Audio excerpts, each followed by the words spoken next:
Chapter 8. Who won? A few minutes after 9 a.m., 2 days after the election at Democratic headquarters, everyone in the room is busy counting election returns. 3 men enter the room. 2 are bodyguards and the third is their charge, the new Tammany Hall boss, Honest John Kelly. John Kelly was born in New York City and raised by Irish Catholic immigrant parents. He never finished high school because his father's death forced him into the responsibility of supporting his family. He started a great-setting business, gaining wealth of over $800,000 by 1867. His popularity rose when he became captain of his ward at the local target shooting club. Kelly was also a volunteer fireman, an amateur boxer and actor, known for his Shakespearean roles. Kelly's political career started in the 1840s when he was elected to the city's Board of Aldermen. A decade later he ran successfully for Congress and won by mere 18 votes. He was the only Roman Catholic in Congress at the time. He served on the powerful House Ways and Means Committee and was re-elected in 1856. 2 years later, Kelly resigned his seat in Congress and then went on to win another election, making him the city and county sheriff, a job that offered no wages, but garnered him a percentage of all the legal fees collected. He was a savvy businessman and real estate investor. He shared his wealth by donating large sums of his earnings to the Catholic Church, and his generosity and honesty in business dealings is how he attained the nickname Honest John. Before rising to his current position, Kelly had become increasingly dissatisfied with the way Boss Tweed ran Tammany Hall. In 1868, he agreed to run for mayor on a Reform Democratic ticket against Tweed's candidate, Oakey Hall. After losing, the following years were difficult after his wife and 3 children had all died. Kelly was so rattled by the loss he went on an extended tour of Europe.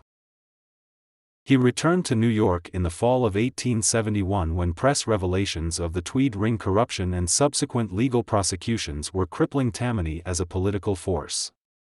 Democratic reformers who helped topple Tweed and his cohorts did not want to see Tammany Hall dismantled, so they offered Kelly the leadership of the organization. In the first 3 years after the Boss Tweed scandals were exposed, Kelly rebuilt the powerful Democratic machine almost single-handedly. He reorganized the governing coalition of Tammany leaders who were not corrupted by the fraudulent transactions. Most importantly, Kelly's repaired Tammany's reputation and the Democratic Party in New York City.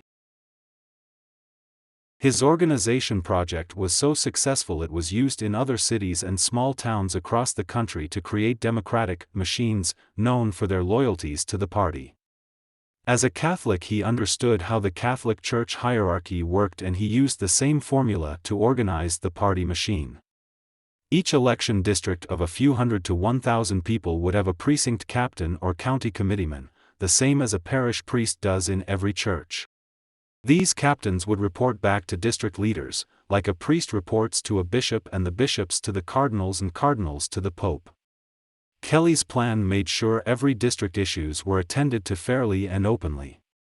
He was confident in his abilities as a leader, as a straight shooter and more organized than most, and did not like it when people questioned his sincerity.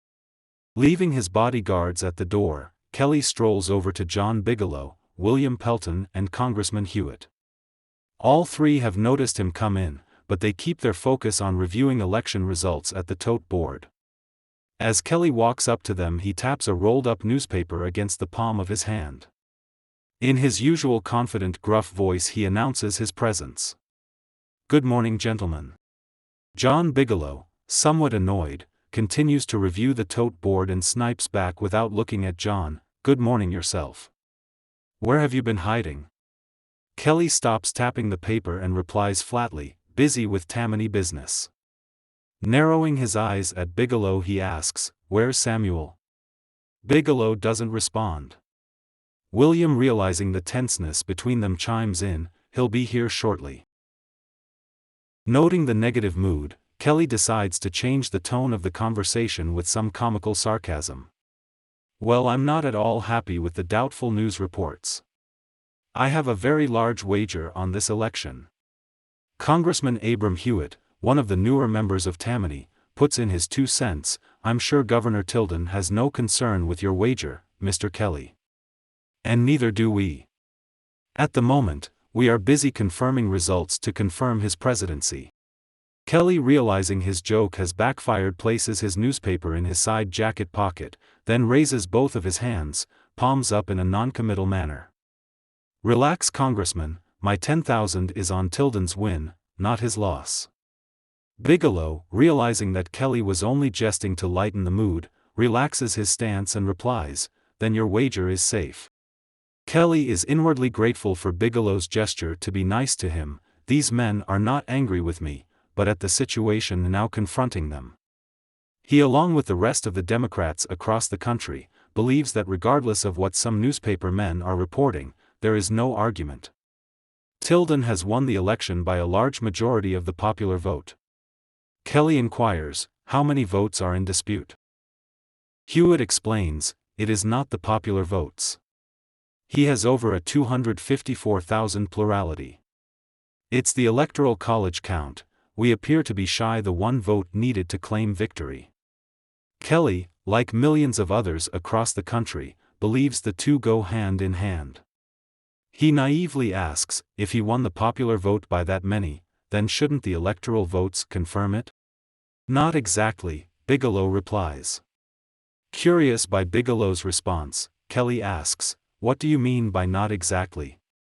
Bigelow turns back to the tote board and points at the state's count. The popular vote determines which of the candidates' electors go to Congress with certificates. Each state has differing laws pertaining to how their electors vote. You should know this, being you were once a congressman yourself. Kelly doesn't argue. Yes, I understand how the popular works with the electoral. So what is all the hoopla about? We have the popular vote by 254,000. Bigelow explains, the hoopla, as you put it, concerns the differing state laws. Not all of them are bound by party loyalty to vote by way of the popular vote. After a moment of thought, Kelly replies, are you suggesting election fraud? Hewitt jumps back into the conversation. Maybe and hopefully not. We have made arrangements to send our best party leaders from the north to the south to review the returning boards of these southern states. We must secure our electors there and will need your help to organize this effort. Bigelow complains, you know as well as I that the Republicans, under Grant's authority, will try anything to swindle their way to victory. Kelly nods in agreement while staring at the tote board and remarks, you know Republicans better than us, having been one yourself in the past. During their exchange, Samuel enters the room and pauses for a moment and looks at the two burly Tammany Hall guards. He gives them a nod, then moves forward to where Kelly, Hewitt, William and Bigelow are gathered. Samuel is in good spirits, regardless of the situation. He reaches out to shake Kelly's hand. Honest John, it's good to see you. You missed a fantastic party last night. Kelly's response is more serious than Samuel expects. Kelly turns and points to the tote board. Do you know any of these state leaders in the South? Are they trustworthy? Samuel looks at the board. Yes, the southern states. He looks back to Kelly. Our friends in Louisiana need our moral support. And my personal endorsement. Bayard, Thurman, Barnum, Randall, McDonald, Dorsheimer, Carrand and a group of others are on their way to New Orleans as we speak. A strong demonstration there will defeat the designs of the returning board. John calculates in his head Samuel's detailed response and does not waver because he knows everyone Samuel is talking about. Kelly asks, what about Florida? Samuel answers, being handled, I know every detail of the plan. Henry Watterson will go to Florida with Beck and McHenry. They've already requested funds for reinforcements to resist the radical pranks expected. Coyle and a few others are heading down to South Carolina. The corrupt zealots of the Republican Party may attempt to count me out, but I don't think the better class of the Republicans will permit it. Don't worry, we will prevail. Kelly responds, it's good to hear you are confident, but, Samuel, not in his usual calm demeanor, raises his voice and interrupts Honest John, no buts. I won this election fairly by over 250,000 popular votes. I am only lacking one vote in the electoral which will secure my presidency. Kelly's facial features and tone become serious. He warns, trust no one. The stakes for this presidency are high and your reform tactics, honorable as they are, have gained you many political enemies. Samuel replies, I was made aware before being elected governor of the enemies within my own party while going after corruption in both the Canal and Tammany rings. I haven't forgotten those who spewed hate at me. Samuel pauses for a moment before getting back on topic and says, even with the states currently under Republican control and Reconstruction, I still need only one elector. He raises a finger to emphasize his point, of the 19 electoral votes from these 3 disputed states to win one or more will give me the win. Now, not being a gambler such as yourself, even you must admit, those are excellent odds. President General Ulysses Simpson Grant, the current 2-term President of America, resides at the White House. Born April 22, 1822, he has a previous history of failure at every business he ever tried, including farming. Only his career as an army soldier, followed by his rise to the presidency, marked the only true positive accomplishments in his life. But even these successes were riddled with poor policies and a poorer personal reputation. His administration is seen by many as corrupt with a quid pro quo cronyism. During his time in the military, Grant was quickly elevated to the rank of general in the Union Army, and he succeeded in getting General Lee to surrender the South during the bloody Civil War. After the war, a thankful President Lincoln appointed Grant commander of all the U.S. armies, complete with the rank of lieutenant general, a rank only George Washington had held before. In 1868, Grant accepted the Republican presidential nomination and campaigned using the slogan, "Let us have peace." Once in office, Grant did everything in his power to unite the South and the North, including dealing with the Ku Klux Klan, the white supremacist group. Grant also met with notable Native American Indian tribal leaders in order to develop peace policies between their respective nations. He also took steps to repair the damaged economy during his 2 terms, but his good intentions were derailed by his own corrupt administration. One of the financial scandals that scarred his presidency was Black Friday, September 24, 1869, when the U.S. gold market collapsed. After his rise to the presidency, and during his 2 terms in the White House, Julia Dent, his wife and First Lady, enjoyed extravagantly entertaining dignitaries worldwide and living in style. She dreaded the thought of leaving the lifestyle she'd grown accustomed to while positioned in society as America's First Lady for the past 8 years. During the disputed election, she busied herself by making plans for her and Grant to travel the world once his term was over. She is convinced that her husband's memoirs will be a valuable asset for their financial future. And although Grant doesn't yet know it, Julia arranged for her husband to meet with Mark Twain so he could write them. At present, just outside the White House, large crowds of Hayes and Tilden supporters are marching, holding up political signs in support of their candidates. Horse carriages with their drivers fill the streets. From inside the Oval Office, President Grant sees the crowds through the window. Just having returned from a visit at the Centennial event in Pennsylvania, Grant lights a cigar and takes a few moments to watch the political supporters as they march. After a short time, he walks back to his desk and sits down. While he was away, he was not aware of or let in on the scheme that his fellow Republicans had in mind to steal the election. He was secure in his belief that Tilden had won the presidency and was now trying to comprehend the motive as to why his Secretary of War was diverting troops to South Carolina without his authority. With these thoughts running through his mind, he calls his personal assistant Orville Babcock into the office. Grant is suspicious and not exactly sure what his party is plotting or concealing from him, but he knows he does not want to be responsible for their actions.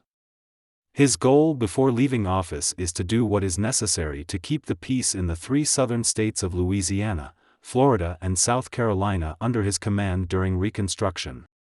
This election fiasco is the last thing he expected before leaving office to enjoy the world tours his wife Julia planned for them. For a brief period of time he had considered running for a third term, but dismissed the idea after finding out that he would not get the support he needed from the Republicans that had helped him in the past. Before dictating a telegram to his assistant, Grant leans back in his chair, puffs on his cigar, and directs Babcock, "Please read aloud that telegram just received from General Sherman." His assistant picks up the telegram from W.T. Sherman and reads it out loud. "The Secretary of War Cameron has ordered me to send soldiers to Florida. Please confirm." His assistant waits a moment then says, "From what I've gathered from the party leadership is that Governor Hayes' electoral count is 166 with 19 votes still undetermined. Tilden's count remains at 184. The Democrats apparently need only one of those votes to win." Through the cloud of cigar smoke, Babcock asks Grant, "How do you want?" Grant interrupts, "One moment, I do not want to lose my train of thought." He takes a few more puffs on his cigar, slightly rocks his chair and stares blankly for a few moments. After a few minutes pass, Grant dictates to Orville, "Address this to General W.T. Sherman. Instruct General Augur in Louisiana, and General Ruger in Florida." Grant waits for him to finish writing. "Tell them to be vigilant with the force under their command and to preserve peace and good order." He pauses for another moment then adds, "See to it that the legal boards of canvassers are unmolested in the performance of their duties. Should there be any grounds of suspicion for fraudulent counting on either side," Grant looks directly at Babcock and sternly says, "It should be denounced at once." He waits for his Orville Babcock to finish writing and he says very loud, "No man worthy of the office for president would be willing to hold the office if counted in or placed there by fraud. Either party can afford to be disappointed in the result, but the country cannot afford to have the results tainted by the suspicion of illegal or false returns." Orville nods in agreement and knows better than to argue with the president. He has heard from gossip within the party that a newsman, John Reed from the New York Times, had started this scheme to hijack the election.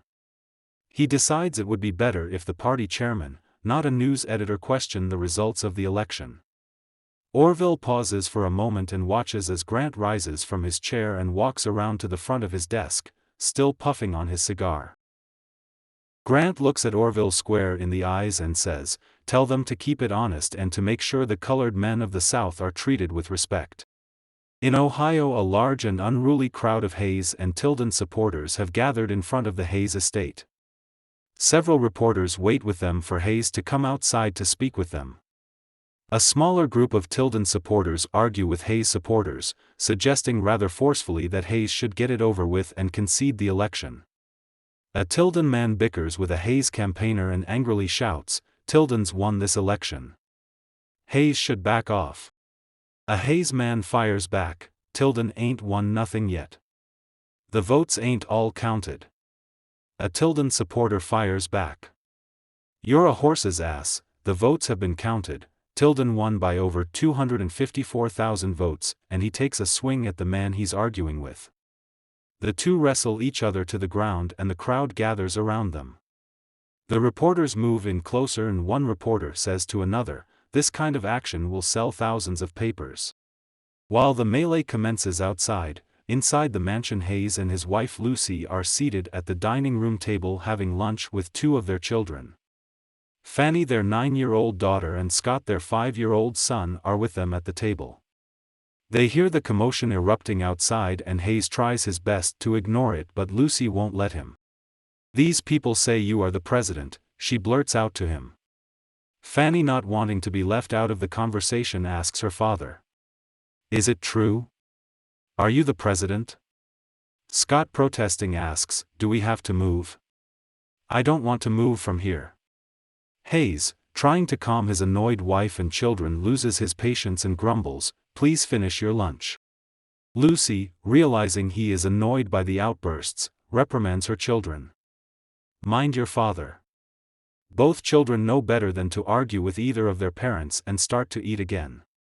But after a moment they are disrupted when they hear someone outside shout, "We'll fight till the end for you, Governor." Then another demands, "Come outside and talk to us." Hayes realizes his frustration heightening has nothing to do with his children. He calms himself and affectionately pats his son on the head. He senses his wife's fears and pulls his chair away from the table, stands and walks toward the front door, turns and sees Scott trailing right behind him. Hayes stops, points his finger and firmly tells Scott, "Back to the table, young man, and finish your lunch." Lucy decides the best solution is to distract Scott, and she gently takes him by his hand to lead him. "Come with me. I have something special for you." Scott looks up at his mother, not sure what she has, as they walk toward the kitchen. "I have fresh baked cookies, would you like one?" Scott eagerly nods his head yes and stops complaining after her offer.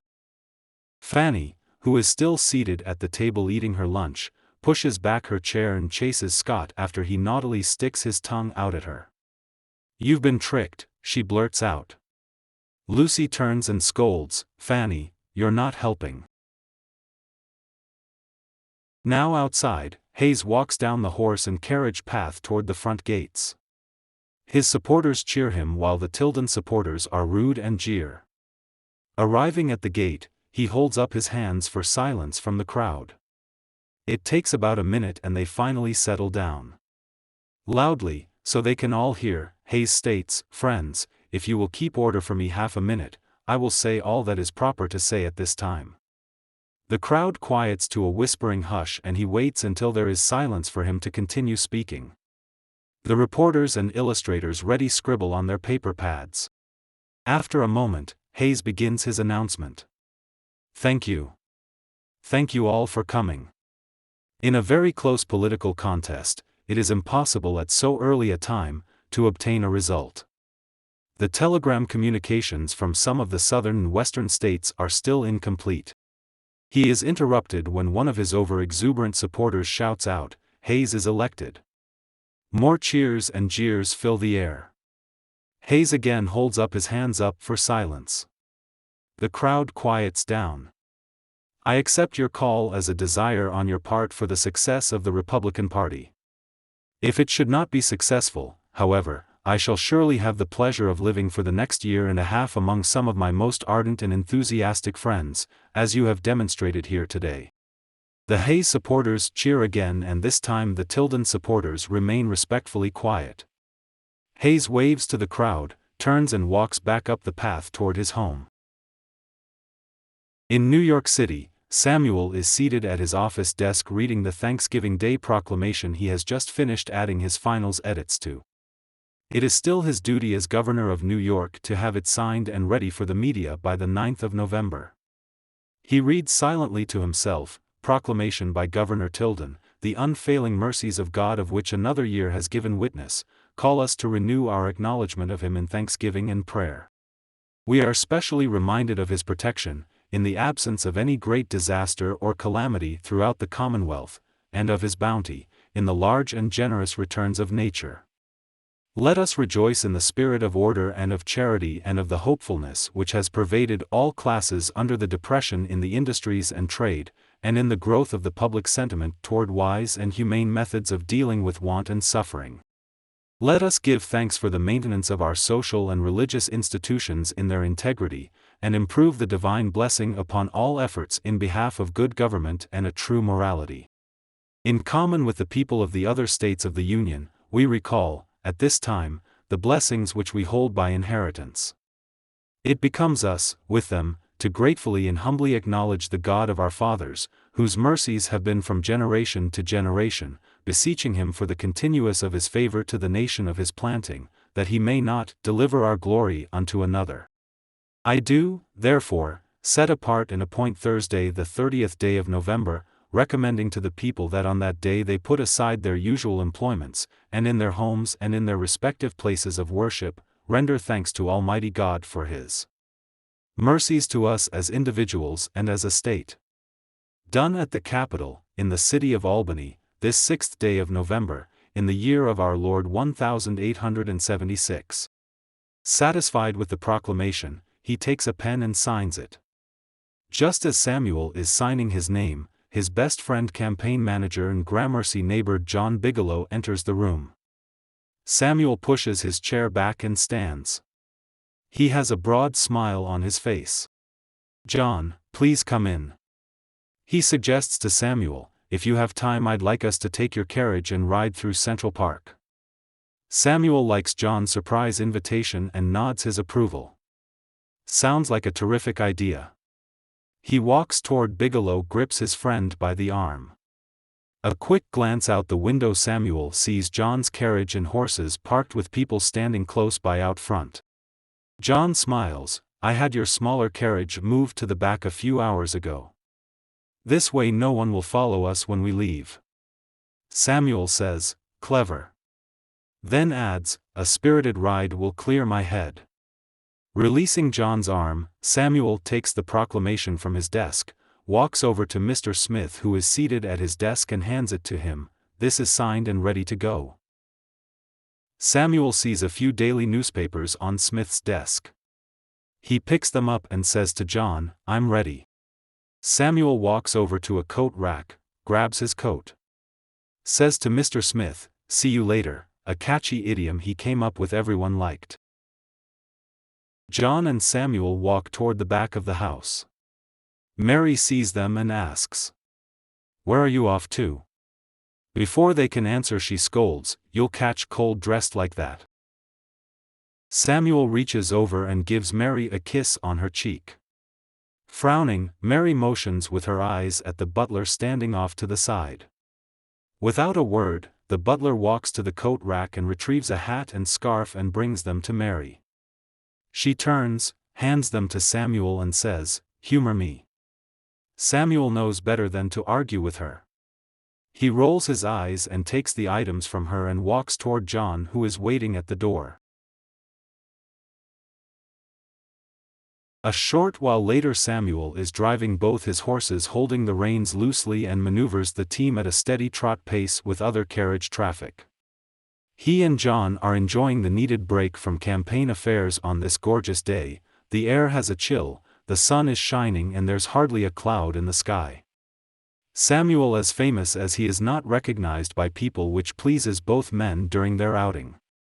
Samuel steers the horses into Central Park. The sweeping meadows and a large lake complete the countrified landscape called Central Park. Odd-shaped rocks decorate the nature trails and walkways. The horse paths are lined with hundreds of young trees, shrubs, and plants that have already gone into hibernation for the winter months. New Yorkers are delighted with the 843 acres park nestled in the middle of their growing concrete metropolis and enjoy it with their families and friends during all 4 seasons. Samuel, once inside the park, picks up the pace of his horses, and John Bigelow holds a firm grip with his right hand, trying not to get bounced off the carriage. The scarf Mary gave Samuel to wear is tied loosely around his neck, and the hat he is supposed to be wearing to prevent head colds is resting on the seat between him and John.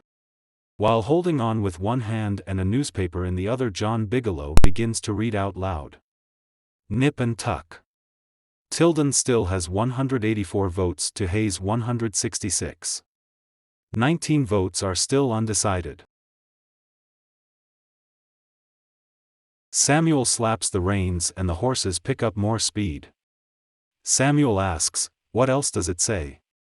Bigelow grabs the side of the bouncy carriage tighter and complains, "Samuel, you may be my closest friend, but by God, man, you are making it most impossible to read and stay in my seat." Samuel lets out a huge laugh and pulls the reins back to slow the horses to a walk. Samuel grins, "Better?" Bigelow relaxes his grip and replies, "Much." He straightens the newspaper and reads silently before out loud. He chuckles at something stated in the article. Samuel turns to him and says, "Humor me." With a smirk, Bigelow reads the article out loud. It says, "Tilden's a most accomplished and astute politician, less confiding and more distrustful than Grant. A man of modest, unobtrusive personality, stooped and hence looks smaller than he is, has a small boyish face, round head bent with that sleepy droop in the left eyelid, caused by ptosis. He dresses with plainness." Unoffended, Samuel thinks the remarks are interesting. I like the boyish face remark, but I do not think my suits are plain. Intrigued, Bigelow continues to read aloud. There is a paragraph here: Governor Marcy predicted you would be president, except for your physical stamina. Samuel now gets somewhat defensive by this last statement. Frowning, he asks, Marcy commented on my physical stamina? John answers, he claims it is like putting a 200 horsepower engine in a craft built for only a 100 horsepower. He states that you have too much mind for your body. Samuel continues to walk the horses at a slow pace, then says, he actually could have said worse. After all, I certainly have of him. Both men laugh. Suddenly, and without warning, a black stallion with a beautiful woman in the saddle dressed in a very fashionable outfit races past them, spooking Samuel's horses. After the horse gallops past them at lightning speed, the woman turns in her saddle and tips her hat in apology for the upset. Samuel and John, who only sees the woman for that brief encounter, estimates the woman possesses not only class and great beauty but also has remarkable riding skill. Vivacious, Samuel says, thinking out loud while he steadies his horses to halt. Both men were awestruck by the woman's spirit. Her long deep brunette hair bounced off her back as she distanced herself from them.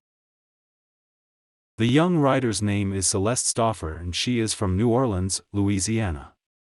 Though not an area of the country Samuel or John have frequented in the past, it is an area they are now connected to because of the election dispute in that state. Now that's a feisty female, Samuel remarks. I've never seen one ride with the skills she possesses. While watching Samuel's reaction to the surprise interruption, Bigelow realizes his best friend is smitten with the young woman. He nudges Samuel's arm and interjects, she's young. Samuel elbows his friend back and says, I may be cerebral, John, but I'm not blind. Recovering his thoughts and realizing that they are sitting still, Samuel snaps the reins against the horses' backs and maneuvers the team to turn toward Fifth Avenue. I do admire women that know how to handle a spirited horse. Few do. Bigelow grips the side rail again to steady himself after the horses pick up the pace and turns onto Fifth Avenue away from Central Park. Samuel says, I'll be 63 next month. I'm far past the stage in this life to be thinking about having a wife and children. My mind is currently focused on enforcing laws and ousting corruption. People who cheat, murder and enslave any race of people to enrich themselves disgust me. I know you feel the same, which is why I trust you unequivocally. John, touched by Samuel's words of trust in him, pats Samuel gently on the back in a gesture of thanks.